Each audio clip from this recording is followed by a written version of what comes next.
169 San means we got shots fired at 4:15 a at the Route 91. Sounded like an automatic firearm. Copy code red at 169 San Means. You have shots. 169 San Means is coming from upstairs in the Mandalay Bay. Upstairs in Mandalay Bay, halfway up. I see the shots coming from Mandalay Bay. Halfway up.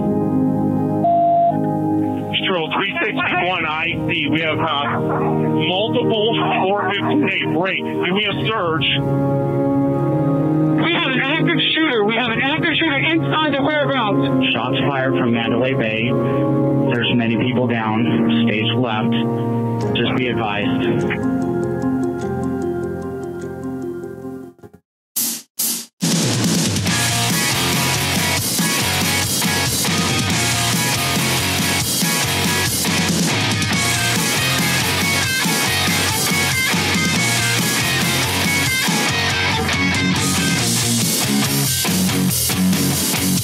Welcome back to Brohio Podcast Show.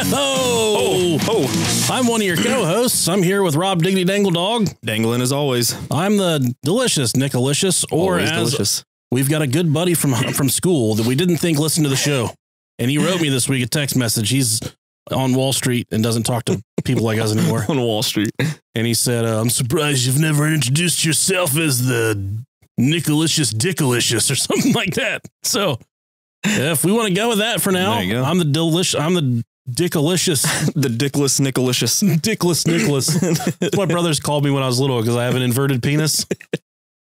He doesn't have one like us. It's up inside of him. It's like, why has he got two belly buttons, Dad? Why has he got a cave between his legs? Got bats in there? As you may have heard from the beginning of this episode, this is going to be one of our most anticipated episodes. I do believe that with my whole heart. We are covering the Mandalay Bay Route 91 Vegas shooting. Stephen Paddock. This is one of the worst humans to ever grace the face of the planet. I don't know how much comedy we're going to be able to squeeze out of this one. I don't lose a lot of sleep over stuff, Rob. I've lost a lot of sleep over the research on this one. Right. I called you in the middle of the week. I said, they've scrubbed everything from the internet. There's nothing on YouTube. Everything on YouTube is Fox News, ABC News, all that stuff. There's nothing. If you Google false flag, Vegas shooting, nothing comes back. Some stuff comes back, but it's all like run of the mill mainstream media stuff. There's nothing. Right. There's no alternative theories. There's no conspiracy theories to go off of. So I literally had to piece together stuff from all over the internet. I had to go to really dark places at the internet before. I feel like whenever this happened, there definitely was a lot of stuff that was talked about that was there was a lot of misinformation, and we're probably going to use some of that misinformation in this episode, I would imagine. Right. But the places that it took me, like, I've been on the internet before. I seen a guy get fucked by a horse and die. Oh yeah, that was good. I've seen girls shove Coke bottles up their assholes. I saw an Aborigine guy shave his nutsack with a shark tooth one time. Oh, but never have I gone to the depths of what I had to go to find all this stuff. Isn't it funny how easy it is to find that other stuff? But right, like guy shaves nuts with shark tooth. Oh yeah, that's right here. Before we go any further, I would like to thank our new Patreon subscribers, starting off with Mr. Oliver King. Oliver, you have all of our love, Oliver. Hey, I like that. And then we got Rest Stop Scott. He's the guy in the yellow wife beater at the truck stop you can buy crank from. Hop in. This dick ain't gonna jerk itself. Thank you, Rest Stop Scott. Thank you, sir. Next, we have Mike Otto or Otto. I don't know. I like both of them. Let's go Otto. Mikey, thanks for your Patreon pledge. We got Clint coming in next. Not Clit, but Clint. Thank you, Clint. Sir. And one of our most faithful listeners, Katerina Kegel. She sent my wife and I like a hanging wreath for our like a welcome to the Nickalicious house. She handmade it. Nice. And she sent my wife a card just saying, thanks for putting up with these guys' bullshit while they make us laugh. It was a really thoughtful gesture. That's sweet. Thank you, Catalina Wine Mixer. And then we got Josh Dillon. Thank you, sir. Cody Carpenter. Cody, I love you. You're like a brother to me. I appreciate you, bruh. Then we got a fun name here. Simonetta George. Salmonella George. Salmonella George. Thank you, Miss George. I love your first name. Look at you. This next to that last name. Tyler Sepulveda. I think I nailed it. Yeah. Tyler Sepulveda. Thank you so much for your generous Patreon pledge. And for any of you out there thinking, how do you get your name? How do you get the shout out at the beginning of the episode? Well, it's really easy. Go to patreon.com/Brohio podcast. You know you want to. $1 pledge, shout you out. $5 pledge, you get access to the premium content, Bro Talk. All of it. We're severely past due for another one of those, but it's okay. Yeah. We'll get to it. Before I get to the article this week, Stacy woke me up last night. I just fall asleep. Usually when your wife wakes you up right when you fall asleep, it's because they're like, I was thinking, and then they want to talk about something. Yeah. Something that it's not going to end well. But she woke me up with a really good question last night, and I want to propose this question to you. Okay. She said, how do you think the very first blowjob in the history of all mankind went down? I would have to assume it was the guy's idea. You think so? Yeah. I'm like, woke up, I'm like, I slobber in my face. I'm like, I'd like to know what they fucking sucked on before they got to the wiener. Before they decided, like, hey, lick my knuckle. It feels good to suck on this wiener. Just put the belly button in their mouth and just. Yeah, that's a good question. I get a lot of cheese in my belly button, though. I wouldn't be sucking on people's belly buttons. Imagine the first person that figured out how to have a baby. The first person that cummed ever. Oh, God. Yeah, I remember I was 4 when I cummed for the first time. Man, good for you. Might have been 5. I don't know. Fantastic day.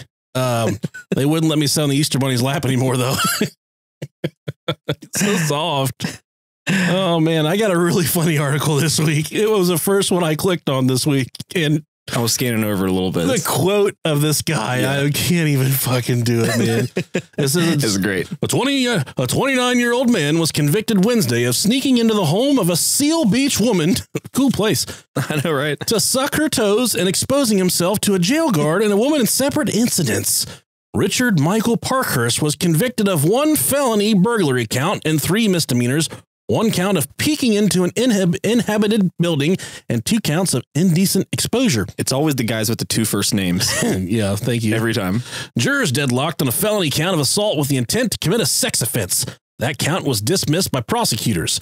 On October 15th, 2017, Parkhurst exposed himself to a woman who was walking her dog in Seal Park, remarking to her, "Nice dog," before adding, "I'm walking mine too." Got his dick out, shaking at it. "Hey, lady, nice dog. I'm walking mine too." It's a schnauzer. On the same day, he snuck into a woman's residence. She was sleeping on her couch and woke up when she realized he was sucking on her toes, according to prosecutors who said DNA evidence linked him to that crime. On October 16, 2017, Parkhurst was peeking through a mail slot of a home in the same city 2 days after he passed by the residence and remarked that the resident's girlfriend was attractive. Oh, what a fucking creepazoid, man. While Parkhurst was in custody that day, a guard at the Seal Beach jail caught him touching himself while staring at prosecutors, the prosecutor said. Prosecutors alleged he also passed a perverse note to a jail guard. Man, this guy doesn't quit. I'm a go hard. I'm a go hard. Good for him. Yeah. Parkhurst's attorney said in court papers that the defendant was homeless at the time. That makes perfect sense. Yeah. "I ain't eaten in 3 weeks. I'm gonna suck the corn out of your fucking toes." When his girlfriend died, he lost his home and stopped taking medicine for schizophrenia, according to the attorney, who said Parkhurst, quote, "began hearing voices emanating from his television." That happens. Show her your wiener. Yeah. "Hey, you see that lady out there walking her dog? Go fuck the dog." I always knew Steve Harvey was a bad influence. He said the TV was telling him to do things before he was hospitalized at one point. Quote, "Mr. Parkhurst developed a delusion that he was a Zeus-like god who was sent down from the stars to seduce women." Amen, brother. Me and you both. Oh, man. Some chicks like having their Piggly Wiggly sucked on. Piggly Wigglies? Definitely not, not if you're flying down the Nicolicious Street. You're stopping at the get your toes sucked on store. They're closed. I'm not sucking on any toes, okay? I just think about that time my mom was chasing me through the yard in sandals, like trying to, wrangle me up to get inside, and then her flip-flops flew off, and she stepped in a big old pile of dog shit. That'll do it. I don't like... You just thought, let me get that for you, mama. Yeah. "Oh, yeah, get over here, baby girl. God damn." That's the nastiest shit, dude. I can't do feet. Your poor mom. Yeah, she's giving up on me. I think so. Written me out of the will. Right. I'm not going to get all my dad's RC cars in the basement. Oh, damn it. Or his fishing poles. Oh, so like we said, this is going to be one of our biggest episodes to date, I do believe. Chris Watts was a big one. You guys really dig it when we do the more modern stuff. If you would like to check us out on YouTube, you can do that now. Just Google, just go to YouTube, type in Brohio, coming to you in perfect 1080p. I think that's what it is. It could be 4K, but I don't want to do that to my computer. You can look us up. All of the episodes are available. Like, you can see us. They can see us right now talking. If you feel like ruining the appeal of our voices, by seeing our faces, go ahead. Rob is wearing a fucking alien thought screen helmet. I am. It's got crack wool hanging off the side of it. Chore boy. I think that's what it's called. I remember that when I worked at the police department. Okay. The stuff you stuff crack pipes with is called chore boy. Always got to have it handy, man. Oh my God. We got a lot of cats down here. They're jumping. Freaked. Yeah, she jumped a little bit. They're fighting over the food. We only feed them once a month.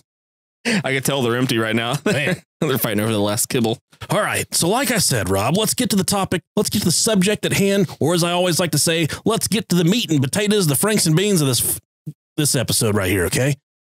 I have never, ever in the entire 2 years we've done this been as heated and emotional doing research as what this week has brought me. We've researched dead babies. We've researched crackheads. We've researched brothers and sisters and moms and dads that all fucked each other. Hey. None of that stuff bothered me. Sometimes the Chris Watts thing, that got to me a lot. Yeah, that guy was an asshole. John Bonet, that one.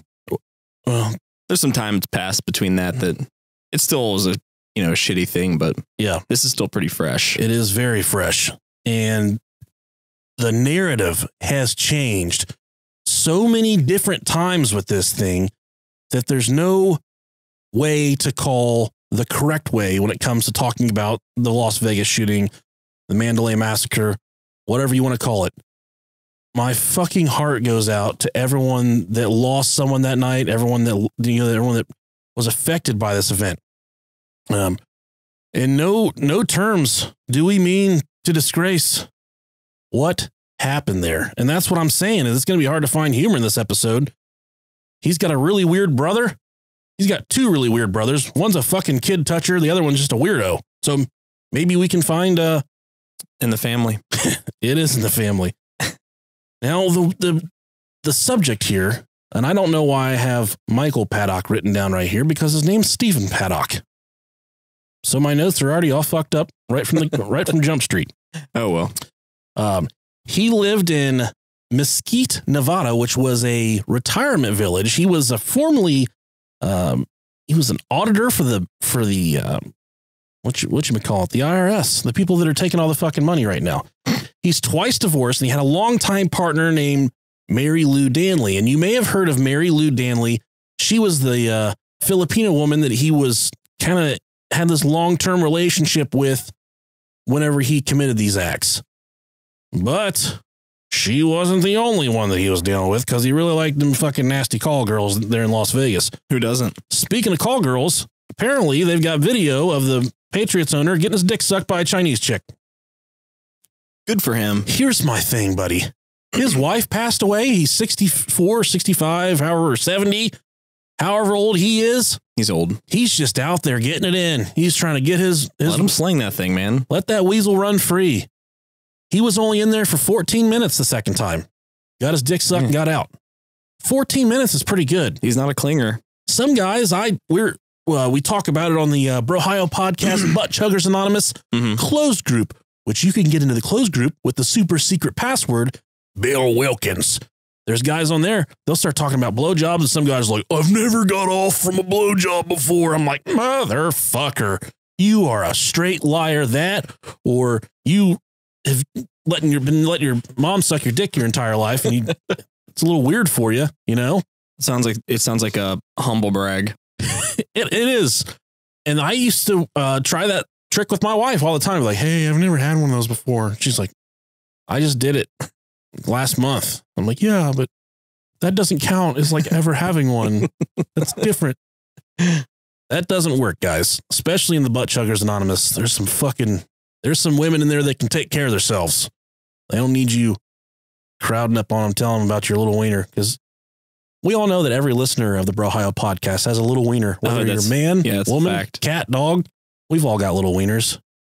Because we're all one. Just one Brohio nation. Right. With a little wiener. I'm sure the average is little. I have no idea. I know Chinese people have really small penises. 2.5 inch average. In China? No, amongst all of our listeners. Oh, that's not very good. It's true even story. For my standards. You heard it here. From the mouth of the Rob Dog. Well, if you have a huge dick, send it to the Snapchat at Brohio Podcast. That's that's mostly Rob Dog. Give me that. Yeah, he accepts all the Snapchats. On me, Daddy. Back to old Stephen Paddock. He was well known in the gambling circle down there. He was constantly doing some high stake. And here's our first opportunity to make fun of this fucking guy. High stakes video poker. Woohoo, not even the real thing. What is that? What's video poker? Man, I don't know. You would think and that was the thing of whenever all this stuff kicked off. It's like the people that are there's professional gamblers. That's what they do. They just gamble. I remember whenever we graduated high school, that was the big turn of Texas Hold'em. There was Chris Moneymaker and Doyle Brunson. All those guys were, real big in the media and stuff.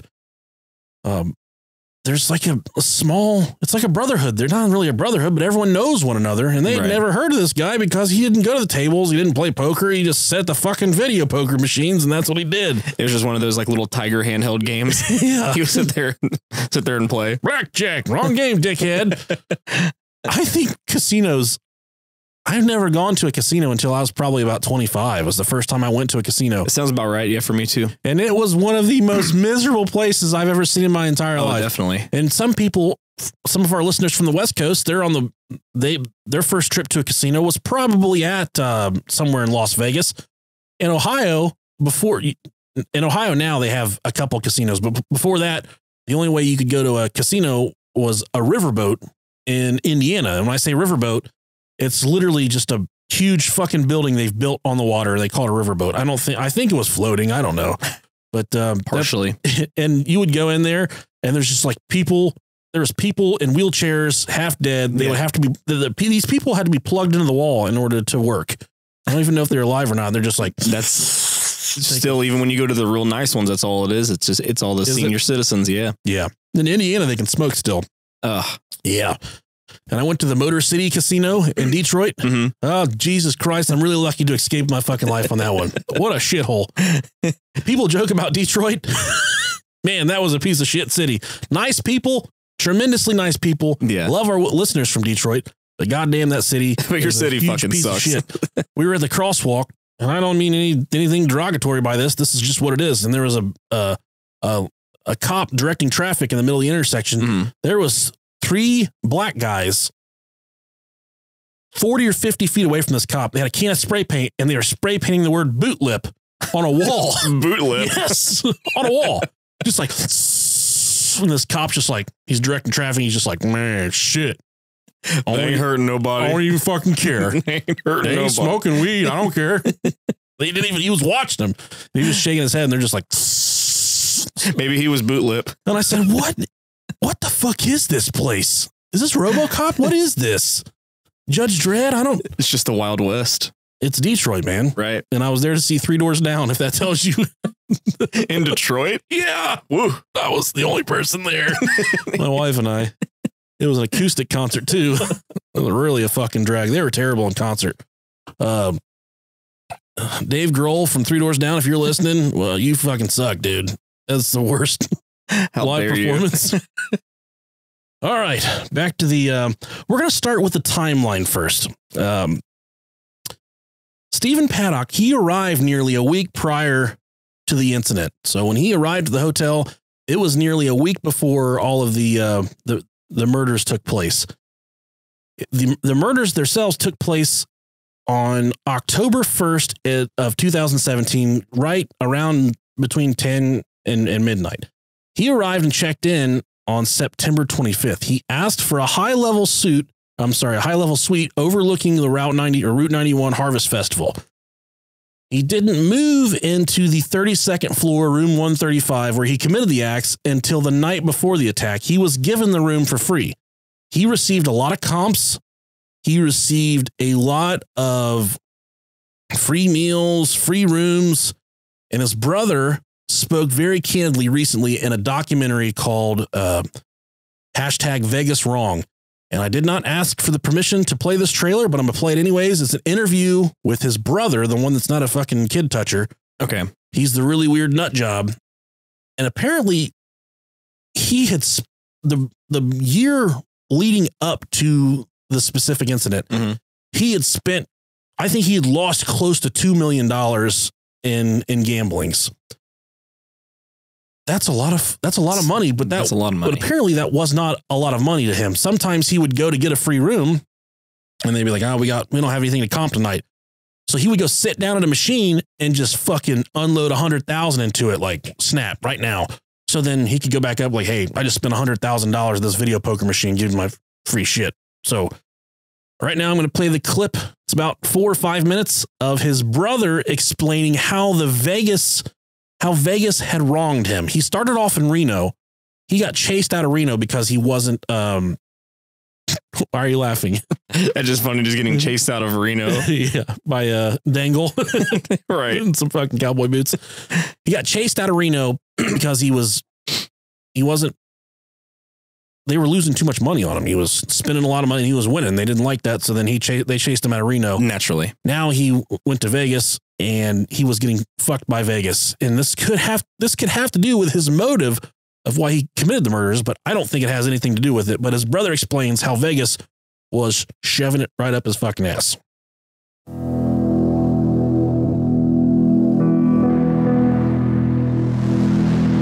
He started in Reno because he was a much bigger fish in a littler pond.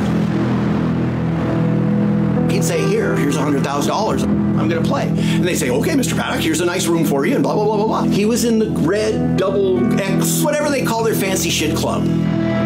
He wasn't doing it to get any richer. He was doing it because you get to hang out in the hotel, and it's nice, and the people bring you drinks, and they bring you nice fat shrimps, and you get to eat in really good restaurants. The goal was to gamble effectively enough to pay for all that stuff so it didn't cost him anything.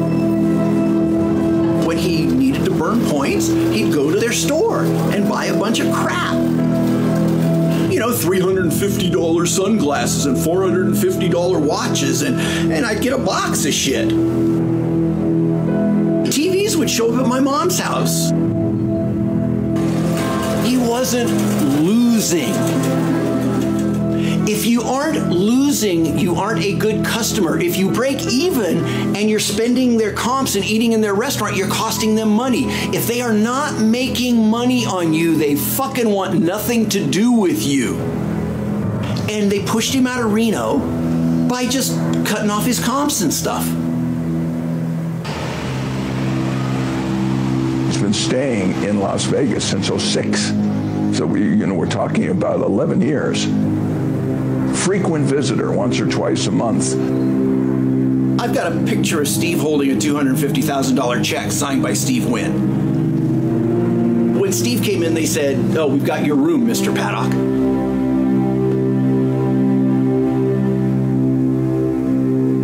I've got texts from him where he goes, "They're calling my name for the 4th time. I'm sending Mary Lou up to get the shit." Because he got like 5 of the 6 things in the drawing for a car. And he had 3/4 of the tickets in the drum. That's how he played. When there was a reason to gamble is when Steve gambled. There were like 6 machines in Vegas that Steve would play. It had to pay out 98 point blah, blah, blah % on a flush. It was an equation that had to come out the right number at the end. That's why they talk, oh, he would go sit at a machine and lock a machine. Well, of course he fucking would. He wanted the best machine in the place. You know, Steve would gamble when there were 3x points. They didn't make any money on him. So what would they do? They would say, oh, well, we're sorry, Steve, but there's going to be 3x points tonight from midnight to 6, but fuck you. You don't get the 3x points. You cut a deal with somebody, to be in their club. He had their highest level of comps because he gambled that much, and there's a list of shit that it says they will do for you. But of course, the little type at the bottom says we can fuck you at any time. They changed the deal. And then when they broke the deal, he was pissed. He wasn't as successful in gambling as he had been in the previous years. A substantial portion of his wealth had diminished, and that could have been a contributing factor. He was really, really angry with the gaming industry because they didn't play square with him. Steve gambled $1.6 million at the Mandalay in the week before he did this. And I've got the last 4 years of his W2Gs. I've got tax records that show that when he came in at the Mandalay and they wouldn't give him the room he wanted, he sat down and gambled $1 million so they'd give him the room he wanted. Las Vegas has billboards and happy shit they talk, blah, blah, blah, blah, blah, that they don't want gambling addicts and they'll help you and blah, blah, blah, blah, blah. Okay? But they know with a push of a button exactly how much money Steve was gambling over the past 20 years. So that's what his brother thinks. It's a very plausible thing to think about. Yeah, I mean, I've heard before the same thing where if you're winning too much, they're going to kick your ass out. They're going to drive you out. But for someone that's so driven by money in the first place to fuck with his money like that. Yeah. Maybe not necessarily fucking with the money in his pocket, but to say, you know, just to cut him off from all that stuff. We'll get into... It could definitely make him disgruntled. Certainly. Especially if you have an addiction like that. Right. And there's absolutely no reason for me to go through his childhood, his high school, his college, whatever, all that shit. He had a dad growing up that he wasn't, I think he'd met briefly, but he wasn't very close to his father. His father was on the FBI's most wanted list at one certain time. He was a bank robber. It's said that his father was in deep with the Chicago mob. His father ran some small businesses, did some, I want to say, some illegal alcohol sales and whatnot, but he was closely related to the mob in Chicago. Okay. And towards some of the conspiracy theorists say that he wanted to be like his father. He wanted to kind of go out in a blaze of glory. It's not necessarily how his dad went out. I don't remember how his dad died, but it was nothing like this, obviously. But his dad, they say, was a contributing factor to the quote. This is his quote, the mean streak that he had. But we're going to start with the timeline of that night. The Las Vegas shooting itself. Between 10:05 and 10:08 p.m., the gunman, Stephen Paddock, smashes 2 outside windows and begins firing on the crowd. A police dispatcher receives the first reports. During his shooting spree, he killed 58 people and injured around 900 people. Jesus. One frail, weathered, 64-year-old man did all that by himself, right? Woo, let's get there. We're getting there, folks. This is the deadliest mass shooting performed by one single person in U.S. history. The initial thoughts were shots were coming from the Mandalay Bay on the north side, the Luxor, or inside the festival itself. There's a lot of people that thought that someone was walking around inside the festival itself, discharging a firearm. That goes along with some of the other conspiracy theories that we'll touch on later. At 10:12 p.m., 2 officers arrived on the 31st floor and report gunfires coming from directly above them. 3 minutes later, at 10:15 p.m., gunfire ceases. No one, however, knows the shooting is over. 10:17 p.m., 2 minutes later, 2 officers and a hotel security officer arrive on the 32nd floor and approach the shooter's room. At 10:18 p.m., just 1 minute later, the gunman shoots through his suite door, hitting the hotel officer in the leg. This is the official timeline that the media is giving us. It gets ripped all to shreds. At 10:26 to 10:30 p.m., 8 more officers arrive on the 32nd floor and begin systematically clearing every room down the hall using a master key from the injured hotel officer. At 10:55 p.m., the 8 officers reach the stairwell closest to the suspect's room. At 11:20 p.m., 25 minutes later, police set off a breach, an explosive charge to break down the door, and officers enter the room. They observe the shooter down on the floor and notice a second door they cannot access. 11:27 p.m., officers set off a second breach to access the second door. They see is empty. Officers report that the suspect is down.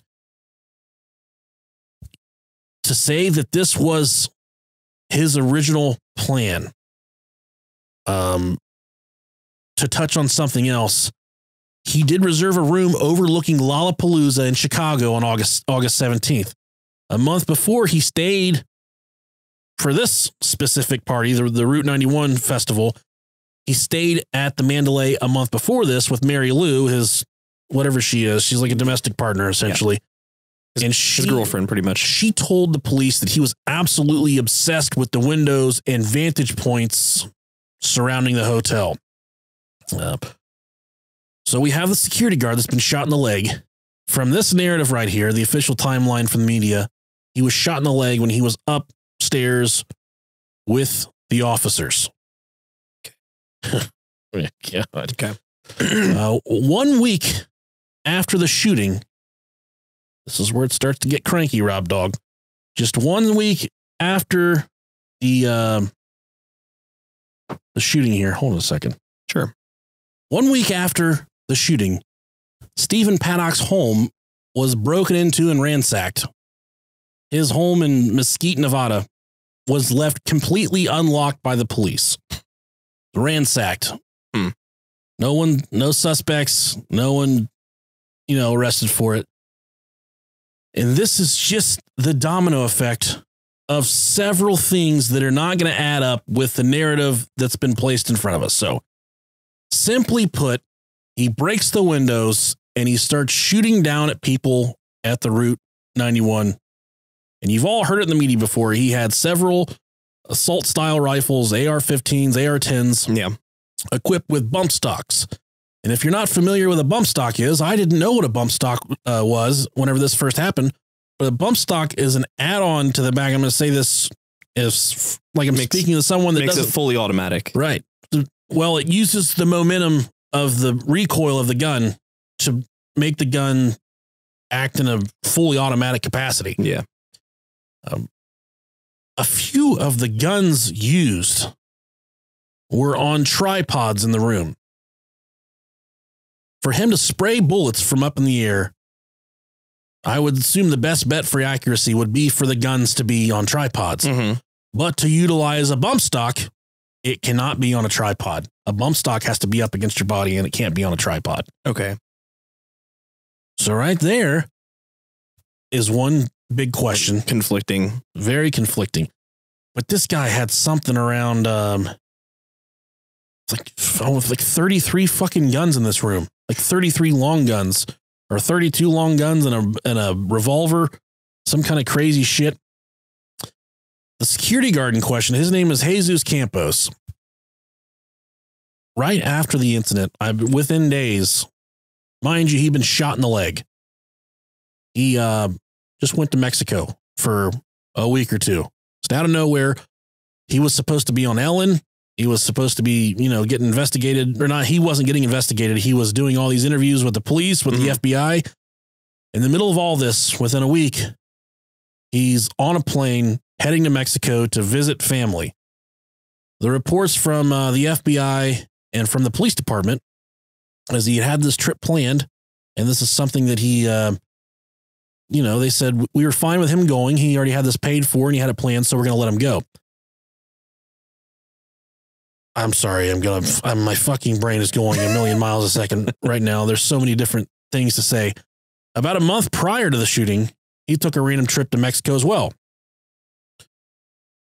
For some people, that stinks of fish a whole lot that he went to Mexico the month before. And then the week after he goes to Mexico as well. One thing that there was some money that changed hands here, not necessarily between Jesus Campos, but, whenever Stephen Paddock went to Las Vegas to commit these acts, he put Mary Lou Danley on a plane, his girlfriend, and sent her to the Philippines, and then just wired her $150,000 cash.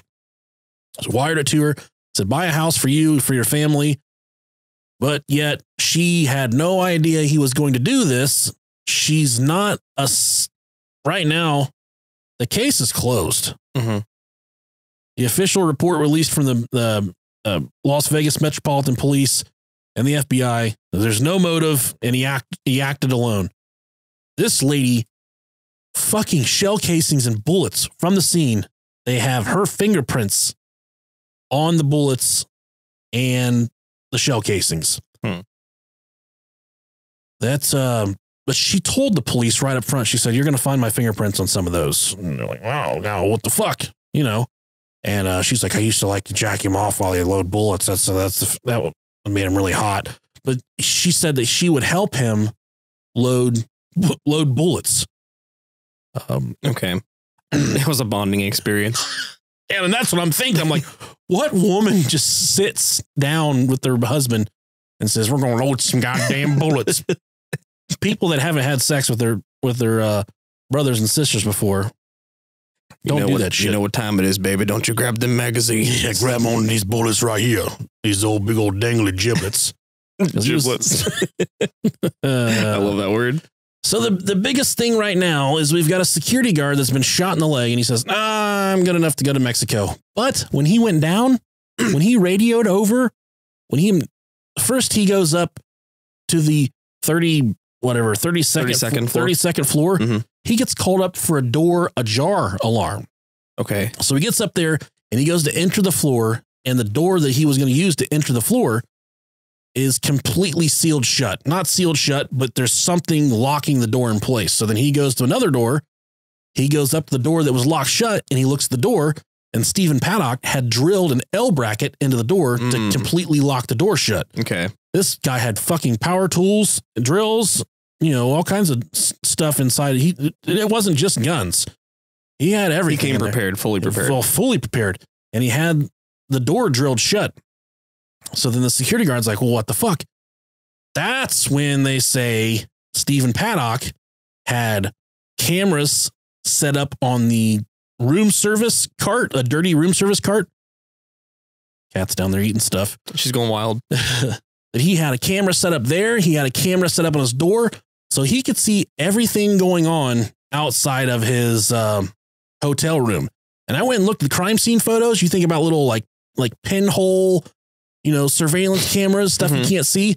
This guy had like fucking Logitech, the fucking CCTV, like the fucking webcams we had, like the UFO looking thing. He had that set up on the dirty cart out front, and it's the cheesiest looking thing ever, man. You think they would have noticed this shit going down? USB cables running down the hallway. He had a webcam set up on the room service cart with a fucking plate on top of it. It looked like Oscar the Grouch looking out of the trash can. That's what it looked like.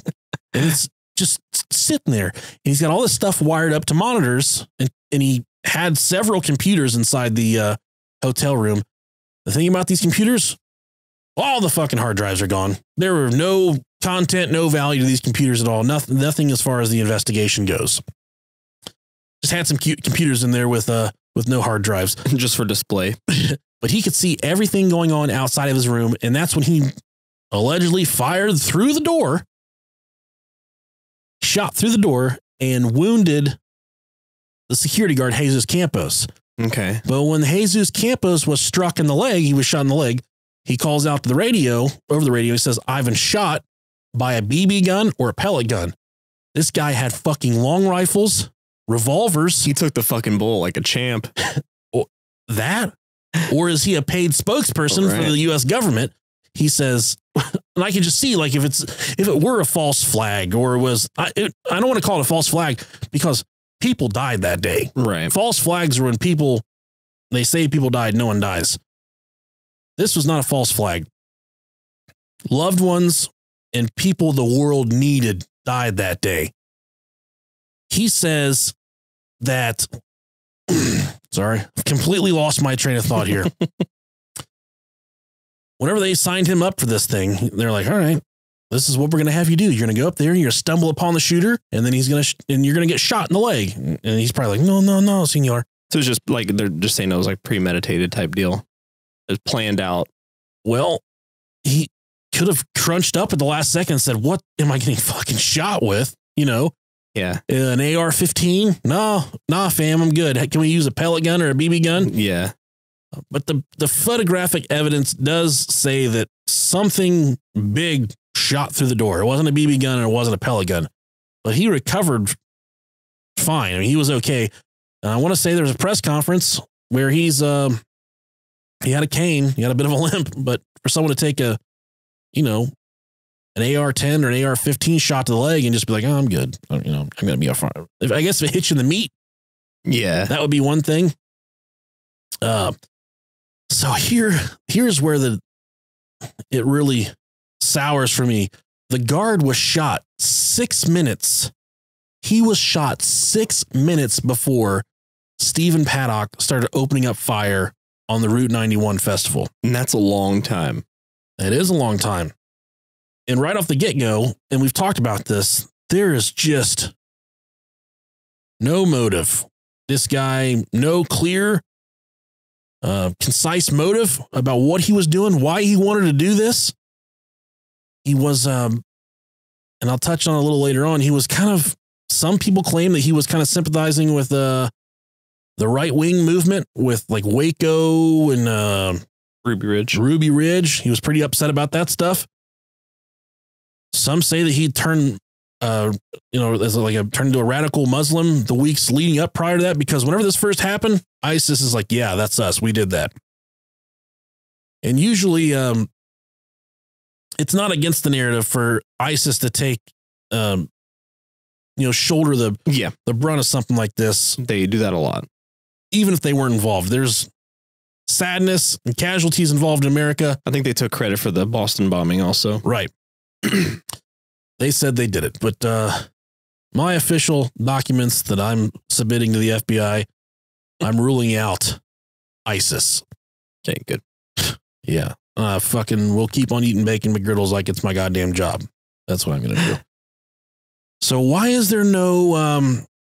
So a lot of people that were there on the scene claim to have seen several different shooters. There's one clip I stumbled upon on the internets. Let me see if I did save that real quick. Regretfully, I did not download the video. Nah. But it's a montage, a lot of collaboration deal, a lot of different people, eyewitness accounts from that day. There's just like videos of people running through the crowd. It's, raw footage of what's going on at the Las Vegas shooting. People running from the crowd, people giving the police just saying, this is what happened. As gunfire is like going off overhead, these people are saying, this is what I saw.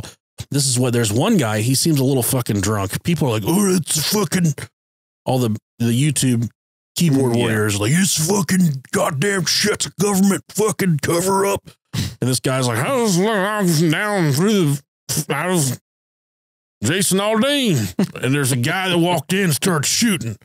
But he says there was someone at the north end that was walking through the crowd, just annihilating people. There's 5, maybe even 7 females that are running through the crowd. Different groups, different videos that are chopped up. And they all say it's coming from that helicopter. Dozens upon dozens upon dozens of people heard helicopters that night. There's people on the, doing Skype interviews with Inside Edition stuff. They're like, we heard helicopters that night.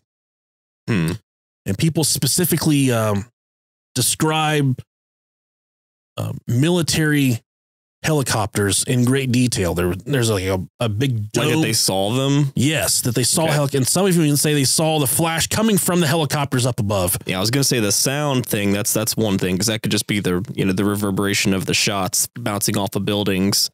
Well, there's one sound clip I have.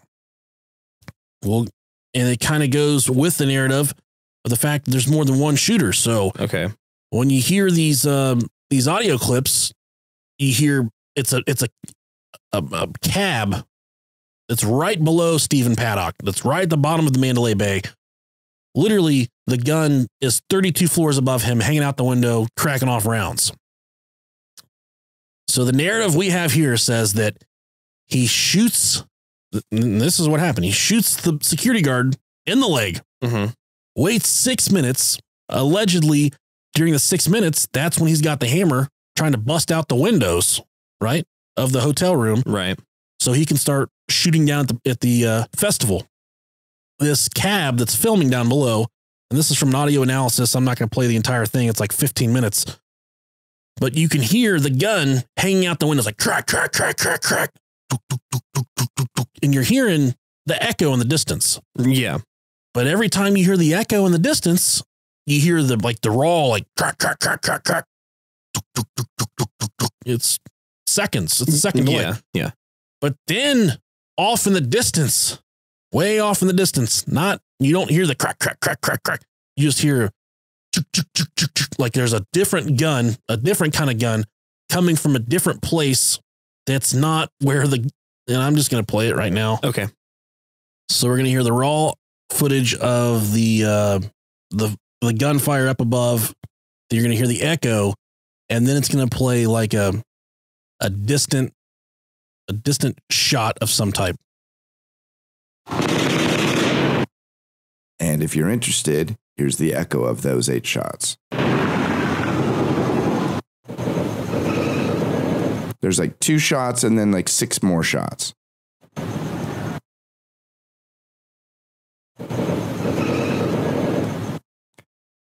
So you can hear off in the distance. You hear the original one, like the crack, crack. Yeah. Then you hear the echoes. You hear like distant shots with echoes.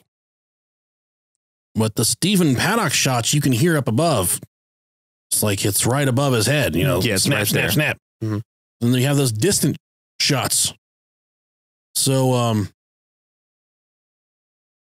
the FBI commented on this. The police department commented on this. They said the shots you're hearing, those ones at the end, those faint, distant shots. Yeah. Those shots are when he's shooting through the door at the security guard.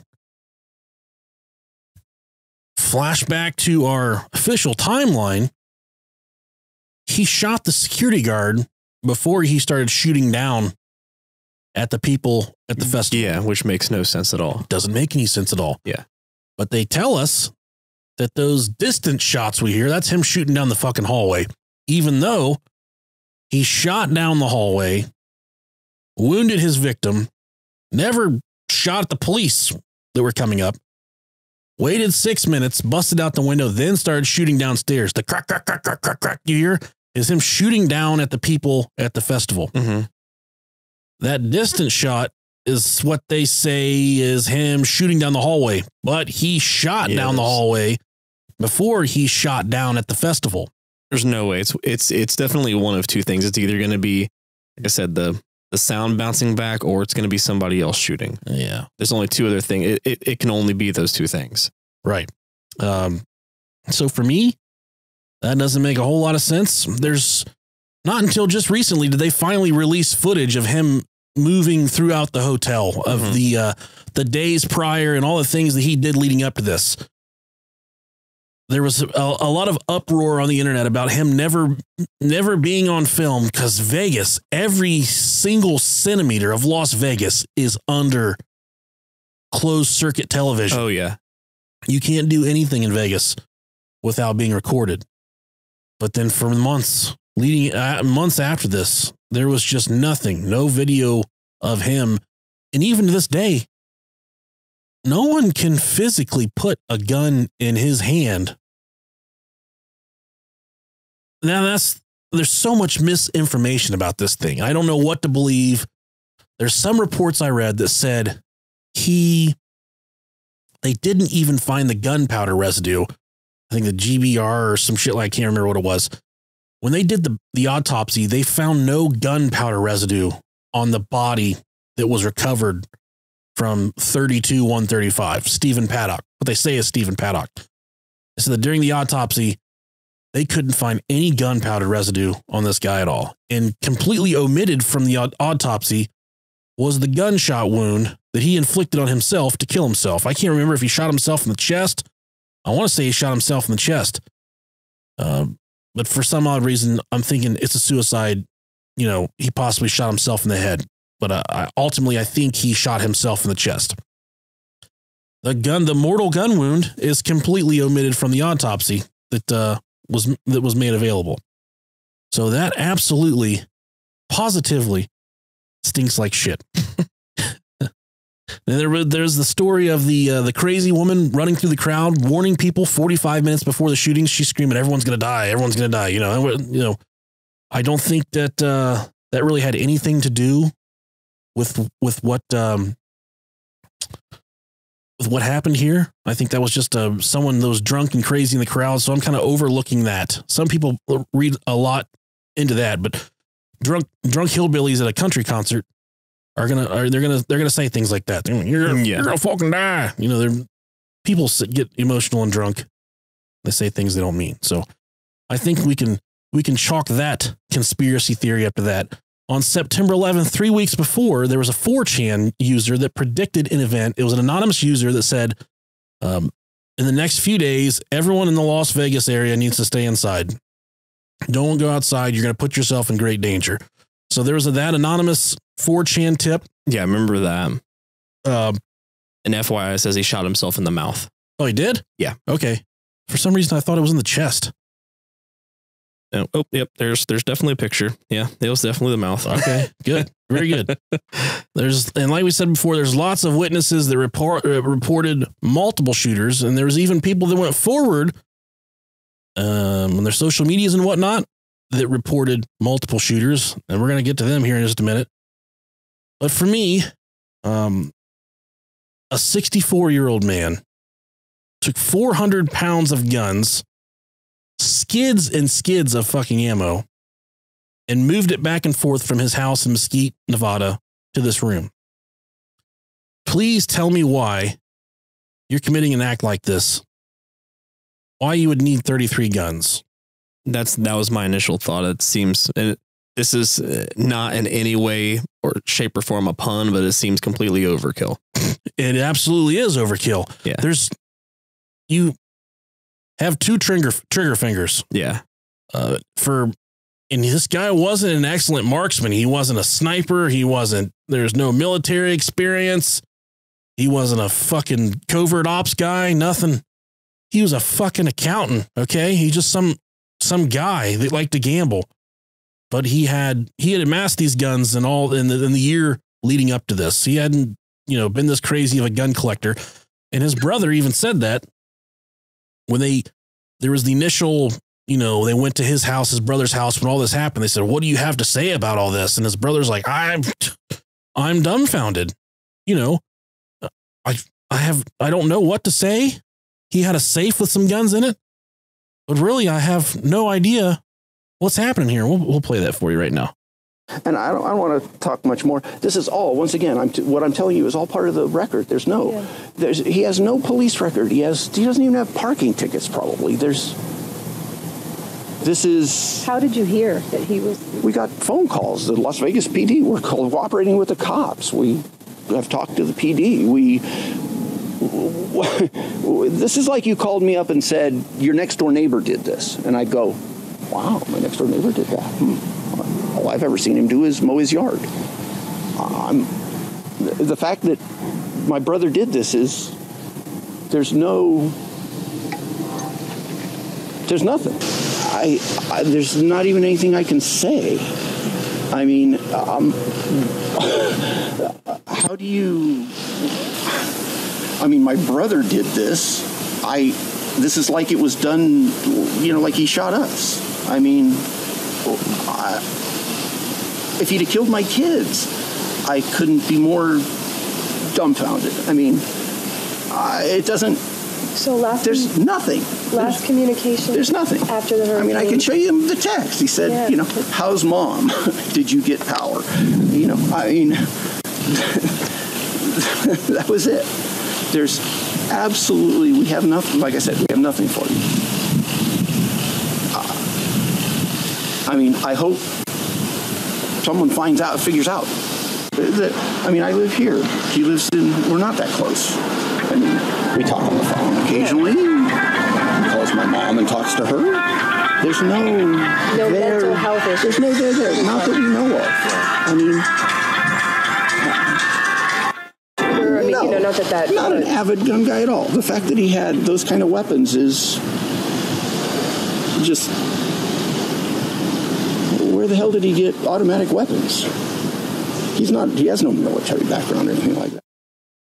So there's his brother right there saying, this is not him, you know. It took him way too long to silence that phone. Yeah. And when I was listening to that, I'm like, man, turn that fucking phone off. That I don't know how many times I heard that ringer and like my mom was trying to find me back in high school. Right. Bring your fucking ass home. I know you're getting your dick sucked right now. That's the sound of a burner telephone. Come home and get your dick sucked. No, Ma. Not again. Yeah.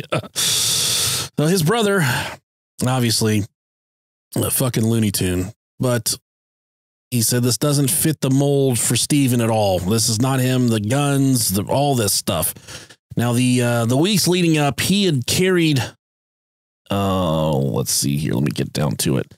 He'd gotten 14 AR-15 rifles into the room. This is the week leading up. 8 AR-10s, a bolt-action rifle, and a revolver.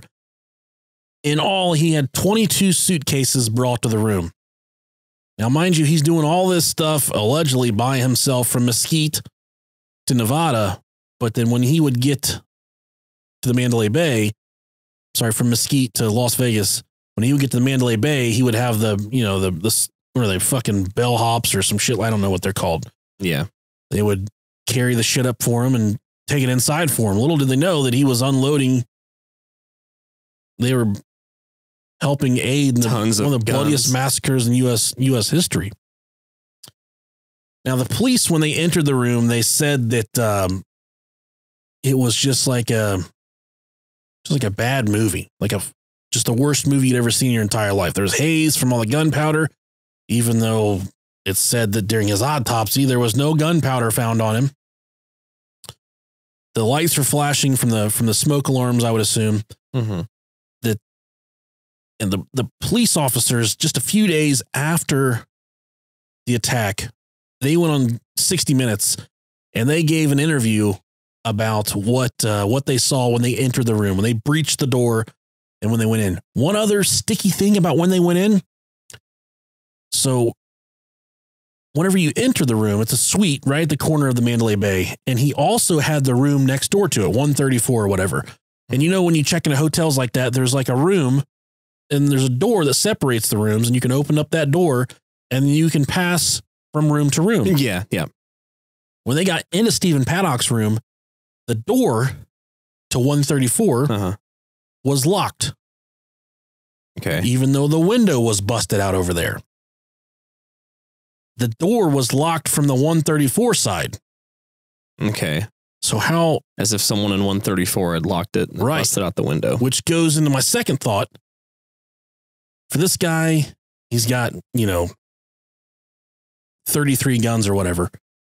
He's busted open 2 different windows with the exact same view of the Route 91 festival. The exact same vantage point. Yeah, you from one room to another next door, you're not going to get much more of a difference. No, he had all the calculations written down for the different trajectories, where he needed to aim. He had all the mathematics worked out on a notepad that the police recovered inside the room. He had all that stuff worked out, but he had 2 different windows.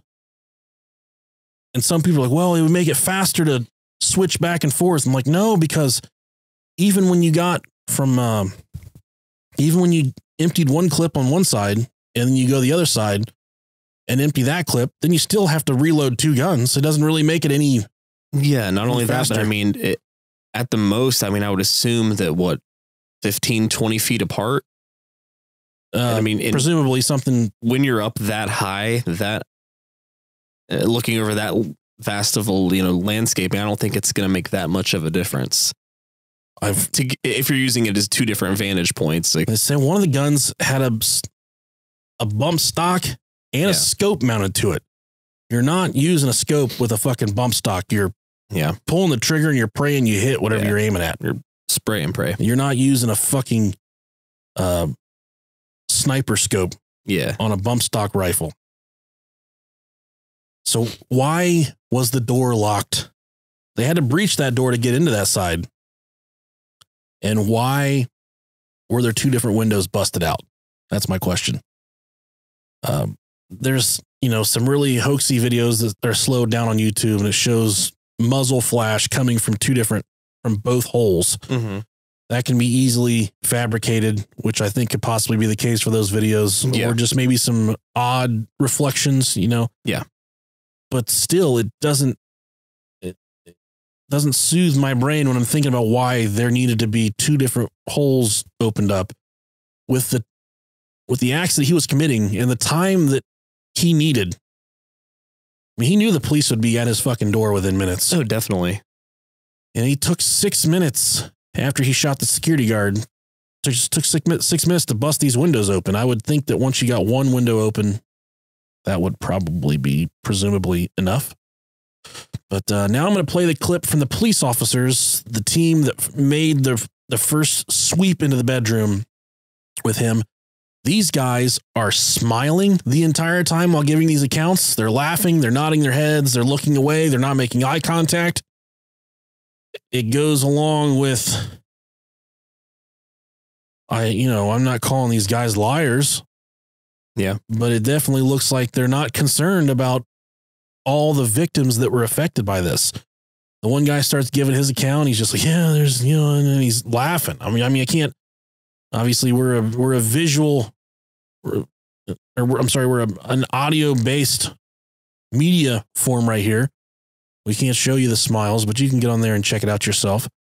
But I am going to play this clip of the police officers that first entered Stephen Paddock's room that night. What do you see? An armory. An armory. So many guns, so many magazines, stacks and stacks of magazines everywhere, just in suitcases, all neatly stacked against pillars that were in the room, all stacked up, rifles placed all throughout, all kinds of monitors and electrical equipment he had in there. It just looked like almost a gun store. Shell casings all over the floor. I could smell the gunpowder. This guy's smiling. It went off in the room. So we were tripping over long guns inside. There were so many. That many? Yes. My initial scan with coming in the room with my rifle is just I'm seeing one male down, bleeding from the face. He was not a threat, kept going. You said one male down. That was the shooter? Yes. Stephen Paddock.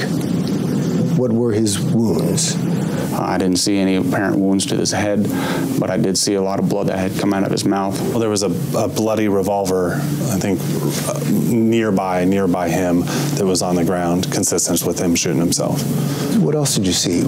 Yeah, I saw a few phones, laptops, a couple of laptops he had in there. A lot of drills. Yeah, and drill bits. A lot of drills and drill bits, all kinds of tools. This was eerie. Very eerie. The dust from the explosive breach, and then you got the flashing lights. I mean, it looks straight up like out of a movie. Paddock had... Okay, the officer said, I think there was a revolver by his head. You responded to one of the biggest fucking massacres to ever happen in the history of this country. It's like the guy that shot bin Laden.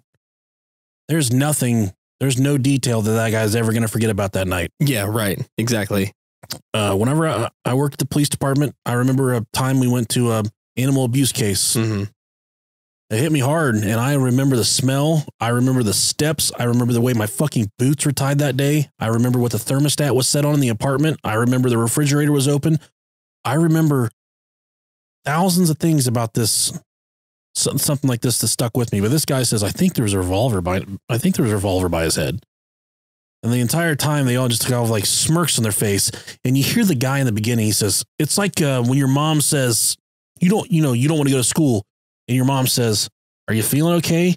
And you're like, I'm so sick. I'm so sick. She's like, all right, stay home today. This guy's like, there were so many guns. Just like like someone wound him up and just let him go. Like he's some kind of stupid fucking robot or something. Sound like Kevin from The Office. There was so many guns. Yeah. And that's what they sound like. They're all just like smirking the entire time. And he says, I think there was a revolver by his head. And there's nothing that you would forget about that night. That is the well. I mean, even if not even that, like the fact that they said that the guy asked if he said something about if he shot himself. He's like, well, there was blood coming from his mouth. You just saw the picture. Yeah, you can tell that he shot himself in the face. I mean, the thing is if you're going in there and you're evaluating a situation and you see a room, and this is, you know, a law enforcement standpoint, if you see a room full of guns and you see the potential perp in that room down, you're going to check to make sure he's dead. Exactly. If he's down, you're going to check to see if there's a gunshot wound. You're going to make sure that there's nobody else. And there was a reported accidental discharge of a 3-round burst while the officers were, sweeping the hotel room. He had bulletproof vest and he had a breathing apparatus, like he had planned to make a huge exit. But this guy, Stephen Paddock, the weeks and months prior to this, he paid off all of his debts. He caught up all of his gambling debts, his personal debts. Everything was paid off. His credit cards. If I know that I'm going to commit this act, I can't even put myself in the mindset to think about doing something like this. But to think about one of my concerns being paying off my credit card debt. I'm 31 right now and I'm not fucking concerned about my credit card debt. Fuck those credit card debts. Yeah. The only thing that I could possibly think that he could be thinking of in that situation is that he would maybe be trying to make sure that those debts don't get passed on to his... To who? To his wife or girlfriend or whatever the fuck she is. She was nothing. But I know, yeah, but... She was a girlfriend. And right. He didn't have kids. He had nothing. If they were... I don't know how it works with like domestic partnerships, like if they're considered... how that works with law. Right. Unless he was just trying to cross his T's and dot his I's. And he almost seemed like he could have possibly been one of those kind of guys that just didn't want to leave any unfinished business. Yeah. But he left nothing. But it's still odd. Behind. He had done some Google searches that they caught up on. Like, I think one of his Google searches was do police use bombs or some shit like that? What? Yeah. But he was kind of concerned about, I think it seemed like he might have been concerned about the backlash, what he would face ultimately whenever he committed these acts. Mm-hmm. But for someone to have a bulletproof vest, 33 guns, breathing apparatus, just to say, no, I'm just going to fucking kill myself. That's yeah. If he had planned on doing this and then killing himself, why bother the bulletproof vest? Yeah. And the police, they flip-flopped during this. After all this happened, they first said he started shooting down the festival and then he shot the security guard. But then they circled back and they said, no, wait. He shot the security guard and then busted out the windows. And then he started shooting down at the festival. So the police changed their official narrative at that point. Which once, like we talk about in a lot of different cases, isn't uncommon. No, it's not. But just there's so much fucking shit covering in this story. Yeah. One woman submitted a handwritten testimony, says that days before the shooting, she overheard Stephen Paddock discussing the 25th anniversary of Ruby Ridge and Waco. So, but he was with people in this restaurant. He was with one guy or two guys. And she says she overheard them talking about, all the atrocities and all the different things that pissed them off about the government. Another man, himself currently in jail, says he met Paddock 3 weeks before the shooting for an abortive firearms transaction in the car park of a Bass Pro Shop. The man was selling us schematic diagrams for an auto sear, a device that would convert semi-automatic weapons to fully automatic fire. Paddock asked him to make the device for him, and the man refused. At this point, Paddock launched into a rant about, quote, anti-government stuff, FEMA camps. Oh, God. Paddock said the evacuation of people by the Federal Emergency Management Agency, FEMA, after Hurricane Katrina was a dry run for law enforcement and military to start kicking down doors and confiscating guns. Somebody has to wake up the American people and get them to arm themselves, the man says, Paddock told him. Sometimes sacrifices have to be made. Now, this is a story submitted online from a girl that was at the Route 91 festival. Mm-hmm. Says, this is her story. She says, we were rounding some sort of corner maybe, and I looked to the right and I saw this large cowboy sitting down with his legs spread, holding a blood-soaked woman. I thought to myself, we need to hide. But as I looked quickly for somewhere to go, the gunfire once again got closer and closer. We couldn't hide because they, and I do mean they, big words right there, I do mean they were chasing us. That exact moment is when I started to really panic. That is the exact moment in which I thought this was it. I was going to die. I was never going to see my family again. So as we were running, we approached this fence where the men are throwing women over, and we ran up to it as they had knocked it down. So we were able to get out. As we crossed the threshold of the venue, my mind went straight to the other mass shootings and hearing the victims' families in my head talk about how they never got to say goodbye. I didn't want this for my husband, who was at work, and my grandma, who had my daughter Scarlett. So at 10:07 p.m., I called my husband, frantically leaving him a voicemail, telling him that I loved him and was in the middle of a shooting, and I wasn't sure if I would make it out alive. Next, while still running, I called my grandma to tell her the exact same thing. But the gunfire wasn't stopping this whole time. It wasn't ceasing, it wasn't slowing down, and it was directly behind us, following us. Bullets were coming from every direction, behind us, in front of us, to the side of us, but I just know that there was someone chasing us. The entire time I felt this way. The farther we got from the venue, the closer the gunfire got. I kept looking back, expecting to see the gunmen, and I say men because there was more than one person. There was more than one gun firing, 100% more than one. As we were running, we kept changing directions because it felt like no matter what direction we took, we were being followed. God. It's that's wild. It is wild. And that kind of goes along with the thought process that there was potentially some helicopters involved. Okay. I can't say that for sure, but whenever someone that's never been in a situation like that to be thrust into something like that, I can see them losing their marbles a little bit. Yeah, definitely. Getting fucked up and saying, I feel like bullets are coming from every direction. But on the other hand, especially with, the sound bouncing around and everything, it's going to sound like, bullets and surround sound pretty much. It will.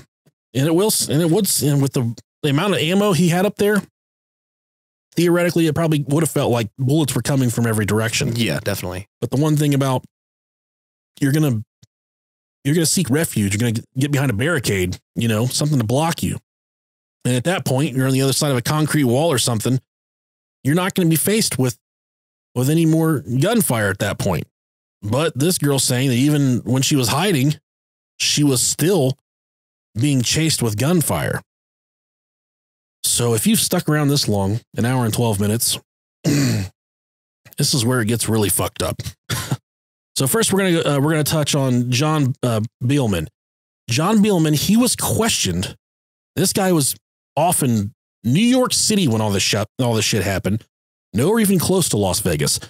John Beelman, he was questioned by the FBI the day after the shooting, and a search warrant was issued and performed at his home in New York.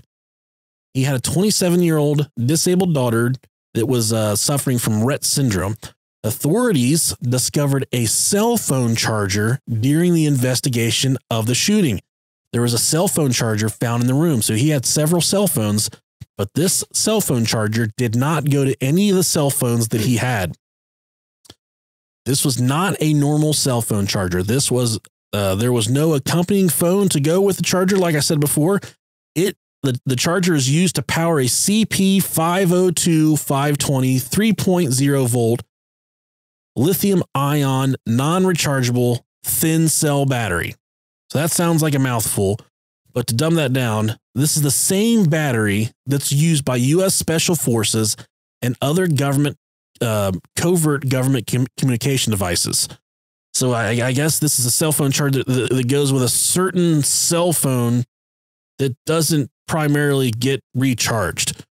So why would you have that doesn't make sense to me that there's a cell phone charger that goes to a cell phone that doesn't get recharged. But it's really weird. Specifically linked to this phone that's used by covert government operations. It's something, someone like Stephen Paddock would not have in his arsenal for whatever reason. Now this cell phone charger is produced by a New York company called Ultralife Corporations. They make military grade communication devices for the Pentagon. The lead development engineer on this project was reported to be John Bielman, the guy we're talking about. His LinkedIn profile actually had him working at Ultralife. The day after they issued the search warrant, okay, John Bielman took his daughter outside to the back of the backyard, shot her, executing her with a 12-gauge shotgun, turning the gun on himself and blowing his own brains out. The day after the search warrant was executed. So obviously he knew he was in some shit. What shit though? I know. That's what. Why? What? I mean, it's just he would have had to have some type of a hunch that he did something in order to. And he left a note behind for his wife. His wife was inside. The police had to come tell his wife, like, "Hey, he shot himself in your backyard," because she did not know that he did this in the backyard. It didn't make enough noise for her to realize what was going on. The neighbors heard it, but inside she's like, "Oh, I didn't hear it. I don't know what's going on." But he took his disabled daughter outside, murdered her, turned the gun on himself, and killed himself. Man, what secrets they took to the grave with them, I'm not necessarily sure.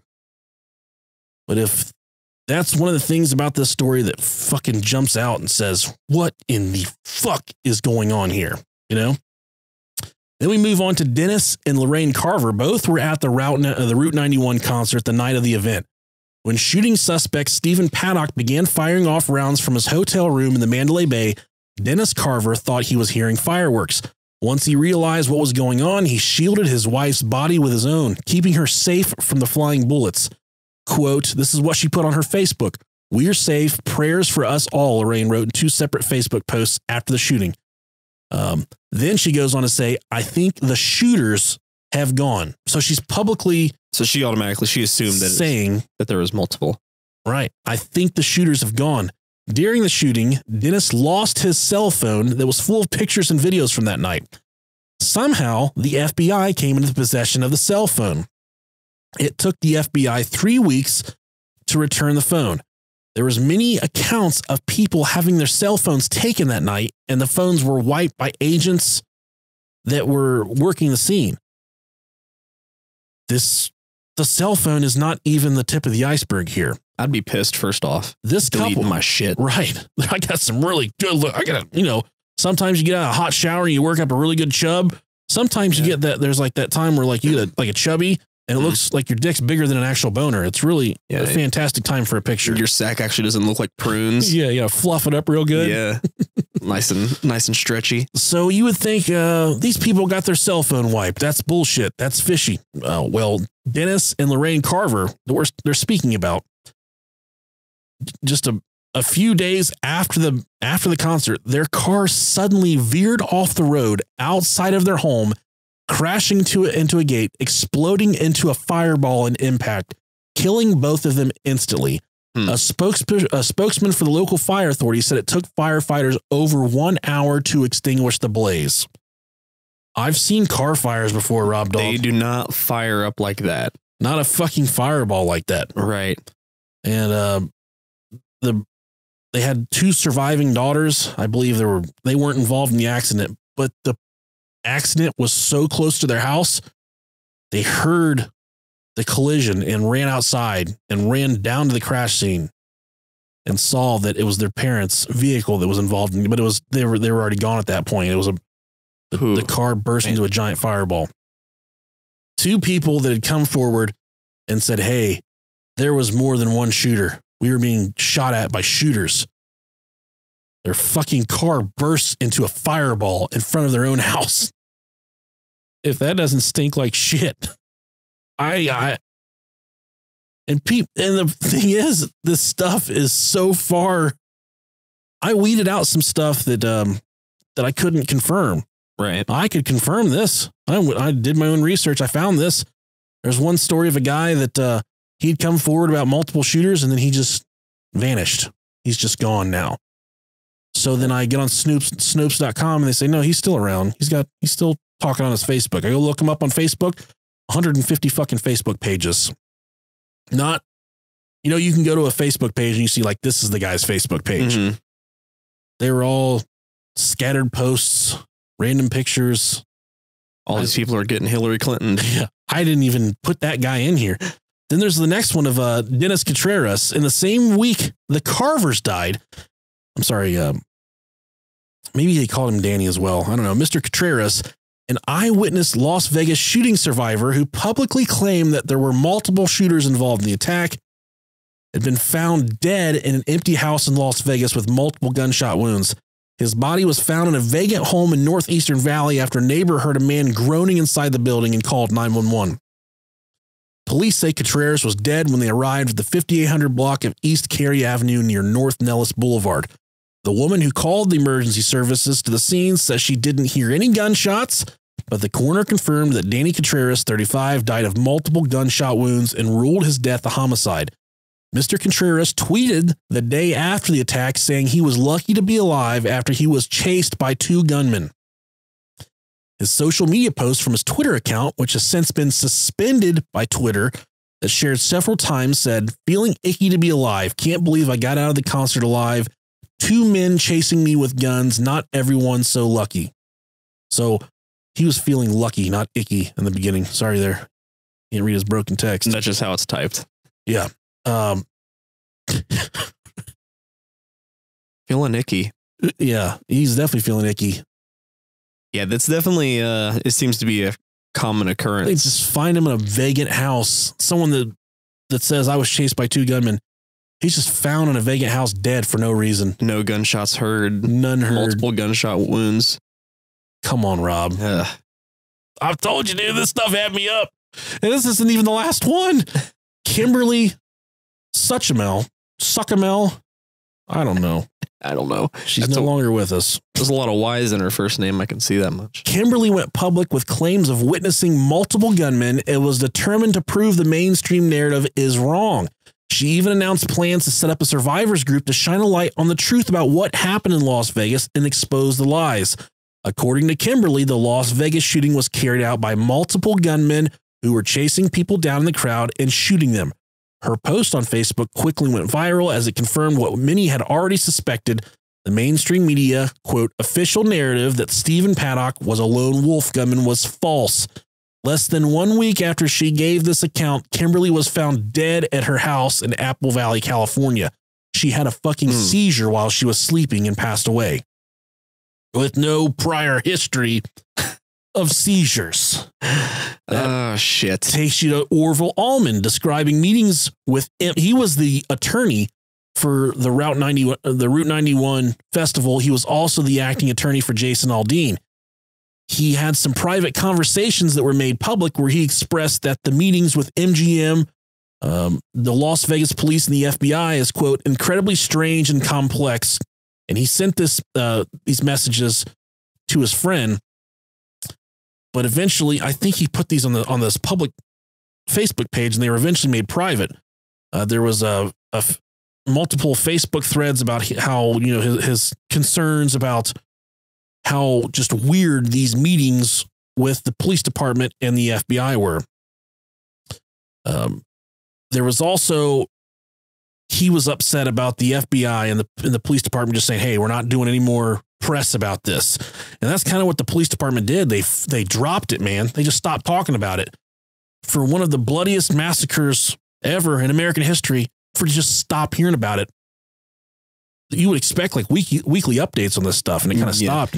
I remember it seemed as like it vanished from the news almost, as quick as it happened. Yes. Now he was found dead at his home after suffering a seizure during his sleep, the same cause of death as Kimberly Suchamel. So you have essentially 8, 2, 3, 4, 5, I don't know, 5, 6 people, whatever, that had publicly proclaimed that there was more than one gunman, that there was multiple gunmen or people with inside information on the workings that were going on between the FBI, MGM, and Las Vegas. to this day, yeah, that's right. To this day, MGM and the Las Vegas Police Department will not publicly say at what point the hotel called the police for help. They will not disseminate that information for whatever reason. They're withholding that. They won't release to the public. They will not say when the police department received the call from the hotel requesting assistance. And that's typically something that's public information. Very public. Yeah. Super public. There's no reason to withhold that information. Unless some fuckery was afoot. Oh, some huge fuckery. Yeah. And there was also an article I read up on, this is in relation to the Deputy Attorney General, Rod Rosenstein, where they're calling it $24 million of hush money, where there's money allotted by the state that's given to the victims, but the state boards get to control the money. And apparently the research these people are performing, they're finding out that this $24 million hasn't gone to the victims at all. It's all been funneled to police officers related to the incident. First responders of that day are receiving this information, are receiving these funds for, I guess, PTSD type stuff, just to help them get better. And it's not going to the people affected, or the people that were actually hurt that day. I don't think any police officers were hurt that day. I'm sure there was some, I don't know if there was any police officers shot. I'm sure there were some police officer injuries of some type, but that money has been, the $24 million has been going to them, and it hasn't been going to the victims. Ooh. Yeah.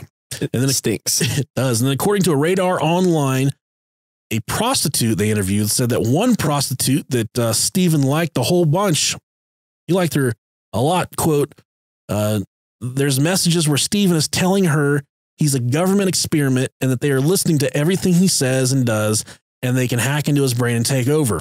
Manchurian Candidate, MK Ultra. Yep. The prostitute in question, the one they're talking about that shared the messages, was reported missing by her boyfriend the days after the shooting. So she's fucking gone. She's vanished. Okay.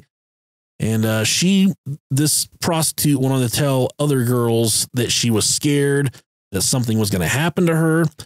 This goes along the same lines as the Unabomber. I didn't know anything about Ted Kaczynski and the Unabomber, but he was deeply entrenched in government mind experiments, psychological experiments. And Stephen Paddock goes on to tell this prostitute that this is it happened to him as well. He was also, there was another girl that came forward. It might have been this was a different girl. She said that he was a very violent guy, that anytime that she was booked by him, that she knew that she would be role playing violent rape fantasies all night long. So that's how he got down, is he liked to do violent fucking rape fantasies. Okay. Hey, no kink shaming, man. Jesus Christ, man. Oh God. Now, another thing that stinks really bad is the MGM CEO, James Murren, who sold 80% of his company's stock in the month preceding the shooting. Murren and other MGM officers were selling their stock after MGM Resorts International had initiated a $1 billion share repurchase program on September 5th. Not only were the MGM owners selling off their own stock, but George Soros took out a put option for $42 million, betting MGM shares would fall in price. Wow. Yeah. A little foreshadowing. Sold off all of the stock, almost all of it. 80%. That's a big chunk. And there's one video on YouTube. I don't even need to play the audio. It's just all visual stuff. A guy that got a room a day after the shooting, and he's videotaping the shooting down on he's videotaping the crime scene cleanup. Mm-hmm. And I don't know how familiar you are with crime scene cleanups, but if your family member shoots themselves, The police department, they're not going to hang around and mop up your fucking floor. It's not the police department, right? The fire department's not going to hang around and clean your fucking curtains for you. You got to call a hazmat team, a professional crime scene cleanup team. This guy is filming from his hotel at the MGM. Nothing, the festival grounds, completely empty. So you have all these booths. You know, it's a super concert. You got, bar booths set up. You got merchandise tents. All this stuff is still set up. It takes hundreds of people to do all this stuff, to set up all this stuff and tear all of it down. The next day, none of these people are around. The only people on the festival grounds, and this guy's filming. Sorry, my dogs are up there barking. The only people on the grounds are the FBI, and they're mopping up floors. They're scrubbing pavement. They're patching fucking gun holes. They got hazmat suits up to their waists, rubber boots on, blue FBI shirts, FBI hats. There's guys in FBI shirts out there scrubbing pavement. It's definitely out of the ordinary. Definitely out of the ordinary. So yeah, that would never happen ever. No. There's a crime scene cleanup in Las Vegas that would be licking their chops to take that. We'll take this off your hands for $1.2 million. We'll have it cleaned up in a day and a half. Everything will be back to normal. Now we got the FBI doing it. Yeah, sure. Tear your tents down, tear your booths down. You can do that around us while we clean all this stuff up. No, we call them carnies. There's no one around doing anything. No tents tearing. Everything's still set up. But the FBI is out there with scrub brushes, rubber boots, mop buckets, scrubbing the pavement, patching holes on shit, repainting shit. Yeah, it's definitely not right. It doesn't. It screams fuckery. Pile of shit. And like we said before, the official release at the end here is that Stephen Paddock had no motive. He acted alone. We have more questions than we have answers. Yeah. And I try to tell you, this stuff kept me up, man. That it was bothering me. There was so much just weird stuff going on, and it was going to be hard to make it a funny episode, serious episode. But I feel like we got a lot of information out there, but it doesn't settle anything for me. That's what's so unsettling for me, is that nothing is settled, I guess that's why it would be unsettling, because nothing is settled. Yeah, that makes complete sense there. Yeah, it definitely seems as if there's something else going on. One of the biggest things for me, the 2 windows. Right. There didn't need to be 2 windows. Not at all. The 6 minutes thing is kind of the 6 minute thing. And why MGM and the Las Vegas Metropolitan Police Department, why they're saying, we can't tell you what time MGM reached out for help.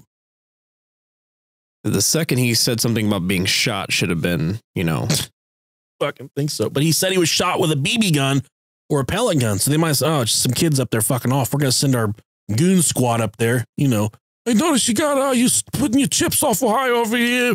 Who's coming in and see what's going on while you stacking your chips so fucking high? A lot of fucking cameras in here. You hit this right here. We're going to take you in the back. We're going to break your fucking legs.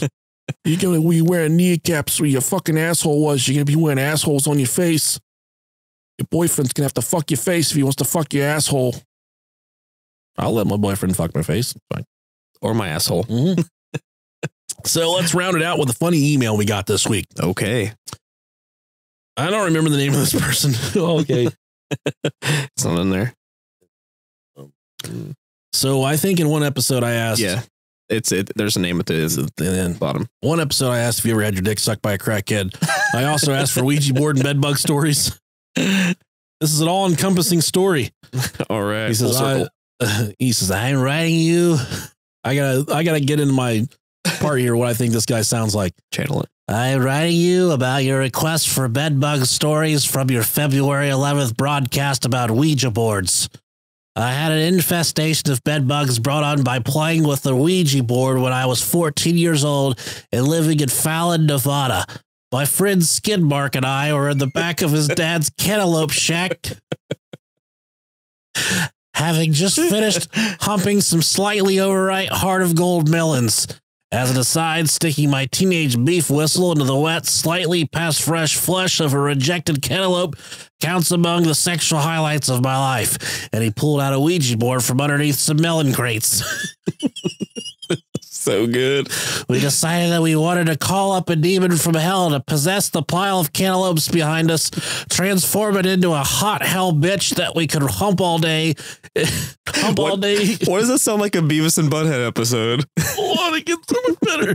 Transform itself into a hot hell bitch that we could hump all day and night to Winger's greatest hits. But that didn't happen. The moment we offered our souls to the devil for a hot hell bitch, all these bed bugs came crawling out from the pile of cantaloupe we just molested and infested our bodies. We didn't know what to do, as we were scratching at our pimple-ridden bodies a little more than normal, and after a couple of bites, all the bed bugs wanted to do was lay eggs in our greasy hair. So Skidmark took a giant dump on the board, and then we went home. That proved to be a mistake. The demonic bed bugs immediately infested our houses. My mom threw every bed we owned out the window of our homes.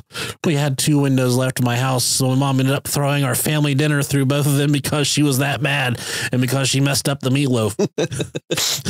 Skidmark's mom burned their home down, tied Skidmark, his dad, and his older brother to some trees with baling wire, and took off for the girl lock to drink herself into a ditch. Oh, Mom. Uh-oh. My mom ended up fisting a skunk for its scent glands and then carpet bombed our house. That drove the bed bugs out into our neighbor's house, and after that, we didn't give a fuck. That's my story about bed bugs. Counseling's made me a better man now. Thank you for all the work you do, and I'm looking forward to listening to the episode about the torture mansion. Dan, the I stand up and white man. Amen, brother. Oh, God damn. That's a fun one right there, right? And that's a good one. I like that. Good job. Good job, Dan, the I stand and white man. So what do you think's the official narrative for Las Vegas shooting? Tons of fuckery. 0 out of 10 would have wanted to attend. Yeah. There's definitely something going on. Undoubtedly. And like I said, it hurts my heart and my soul to think about the people that were there, what they went through. Yeah. People that had people there. My heart goes out to them. I don't like covering stuff like this. As you may know, we got taken off Spotify for about 4 days last week. Why? We don't know. We still haven't received an answer. We do know. We do? Yeah, we got a voicemail about it. Oh, okay. That's right. Should we play that right now? Yeah. All right. We have a voicemail explaining why we were taken off of Spotify. Let's get that. Let's roll it up. Yep. All right. You ready, Rob Dog? I'm ready. All right. Hello, ladies. It's your boy, Dan Brown. So I saw this number on the inside of a porta shitter, and it said, call Brohio if you've ever cried during sex. Now, I've never had sex per se, but I once did fornicate with a grapefruit, and I think that's the same. Now, I know you guys haven't heard from me in a while, but recent events have crossed our paths once again, and let me tell you how. The other day, while I was listening to the Joel Osteen podcast on my iPod Nano, oh no, I happened to see that you released an episode on Madame LaLaurie, and I assumed, as everything you guys do, it was going to be a disappointment. Kind of like the first time that I fingered my anus and found that Cheeto that I had lost a year before. He found a Cheeto in his butt. Anywho, I contacted the fine folks at Spotify and let them know of this horrendous abomination of a podcast called Brohio Podcast. Yeah, you actually heard right. Brohio. More like no Ohio. No, I get it. Pretentious dick. You see what I did there, boys? That was clever. You guys are scum. And of course they agreed with me and promptly removed you from their streaming services. So I'm so glad they listened to my message, and now as I sit here in my smoking jacket and skid mark lined Fruit of the Looms, oh no, a single tear of joy streams down my wiener. You guys suck. I rule. Nana, nana, boo boo. Eat Dan Brown's doo doo. What an asshole. Jesus Christ, Dan. Fucking asshole. What is wrong with him? You guys never heard Dan Brown before. That's Dan Brown. Yeah, he's our number one enemy. He is. He got us taken off Spotify for a few days.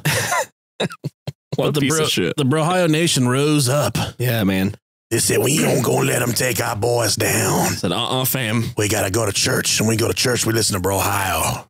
We gotta bring him back up. We gotta raise him from the dead. So they wrote emails, tweets, filed customer complaint tickets, open fucking Spotify chats. Sent pictures of dog wieners. Sent red rockets, lipsticks. Yeah. Sent them all. Put them all in there.